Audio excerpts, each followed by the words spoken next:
నమస్తే welcome to today tomorrow నేను మీ Naresh. Liquor స్కామ్లో సుకేష్ చంద్ర ఆల్రెడీ తిహార్ జైల్లో అయిన కేసుకు సంబంధించి శిక్ష అనుభవిస్తున్నారు. కవిత అరెస్ట్ అయిందని తెలుసుకున్న సుకేష్ చంద్ర తిహార్ జైలు నుంచి ఒక లేఖను రిలీజ్ చేశాడు.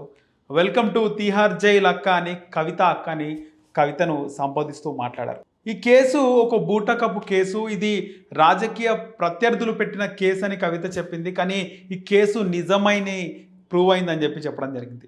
నెయ్యి డబ్బాలకు సంబంధించిన వ్యవహారం అంతా బయటికి వస్తుందక్క, ఖచ్చితంగా నేరం రుజువు అవుతుంది.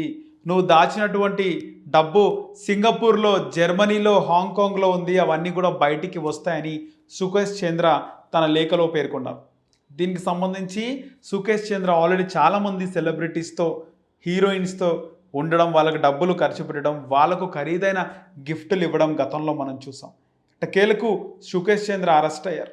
ఇక కేజ్రీవాల్ మిగిలి ఉన్నారు. ఆల్రెడీ కేసుకు సంబంధించి చాలామందిని ఆల్రెడీ ఈడీ అరెస్ట్ చేసింది. సో కవితను గత సంవత్సరం మార్చిలోనే అరెస్టు చేయవలసి ఉండే, కానీ అరెస్టు చేయలేదని అంటున్నారు రాజకీయ విశ్లేషకులు. చివరికి కవిత కూడా అరెస్ట్ అయిపోయింది.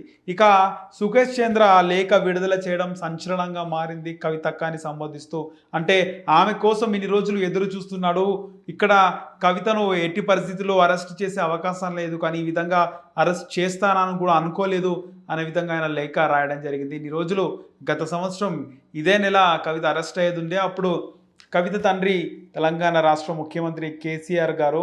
సో ఇప్పుడు ఇక్కడ ఆయన ముఖ్యమంత్రిగా దిగిపోయారు. పవర్ అనేది బీఆర్ఎస్ పార్టీకి లేదు. సో కవితను ఈ విధంగా కూడా అరెస్ట్ చేసి ఉండొచ్చు అని చెప్పేసి రాజకీయ విశ్లేషకులు అభిప్రాయపడుతున్నారు.